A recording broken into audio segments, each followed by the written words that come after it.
Welcome back to the Turnbuckle Pad. And I have one of the hottest tag teams in the indie circuit today. They are Looks That Kill. That's true. Well, actually, it's Looks That Kill. He's Greg Glover. I'm Brian Nelson. We'd like to thank all the fans. We're glad to be on the show, and whatever questions that you have for us, you can look for us on Facebook, MySpace. Type in our names, Brian Nelson, Greg Glover. Follow the If Looks Could Kill fan page on Facebook. And we'd love to hear comments and feedback from you guys. If you ever want to shoot us anything, just let us know. Well, first question first is, what is your biggest thrill about being a wrestler? Pretty much I'm going out there and I'm half naked in trunks. You know, my ass cheeks are hanging out, and I get to perform in front of 500 people and just drop everything that I had throughout the week and be somebody else and be myself in a wrestling match and just tell a story. It's really exhilarating.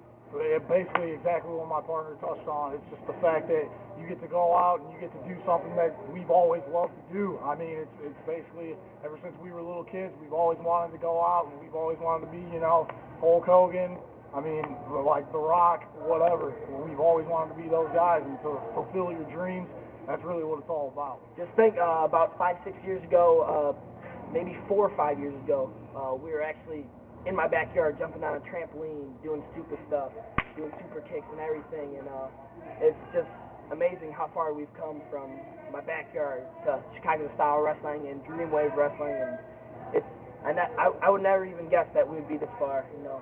Would you say it's like living a boyhood dream? Exactly, and I really think people don't go out there and live their dream, and we're actually the guys stupid enough to actually live our dream and go through it, you know. Absolutely, absolutely. How long have you guys been running together?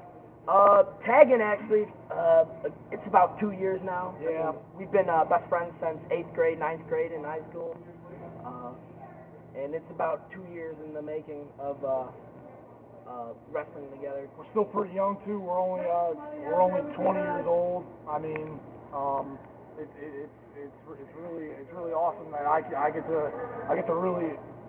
It's fun too because I get to do it with the guy that he's my best friend. I mean, we go out and you can see it too in our tag team matches. We just have that common bond, that chemistry. I know what he's thinking. He knows what I'm thinking. It's just really remarkable to see it.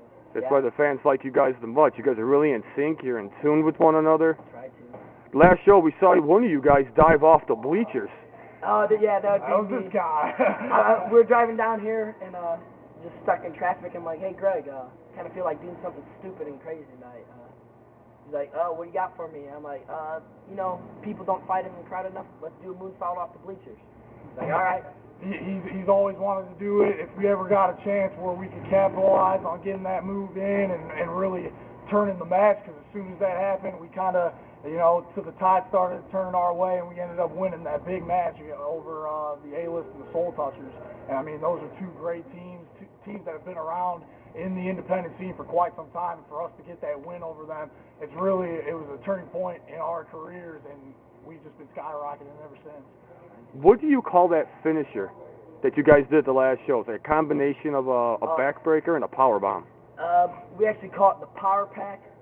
It's a combination between a power bomb and Carlito's backstabber, power pack. I mean, the pack part comes from obviously backpack.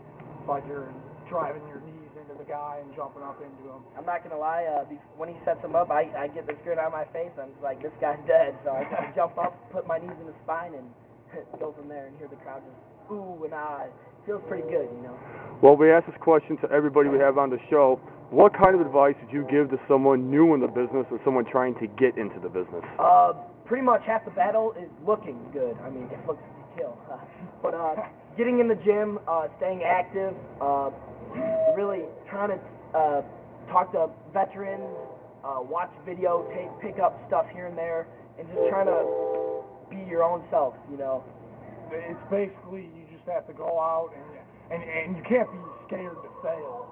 A lot of guys will get into it maybe a year or so, and they'll just be like, you know, this isn't for me. Like, you're going to run through hard times, and you're going to run through stuff that maybe doesn't work out, and things aren't going to go your way in matches sometimes. but you just got to persevere over it, and basically you just got to keep your head up high and just keep striving for that goal, live that boyhood dream, just like me and my partner are doing. Well, ladies and gentlemen, I want you guys to give you a round of applause to If Looks Could Kill, Greg Lover and Brian Nelson. Guys, we thank you for having you on here, and we can't wait to see more. Oh, we'll be back whenever you ask us. Yeah, hope to be back, brother. Any day. Check us out on everybody. Facebook. Will do. You guys have a good night. You too. Take it easy, fans. Peace.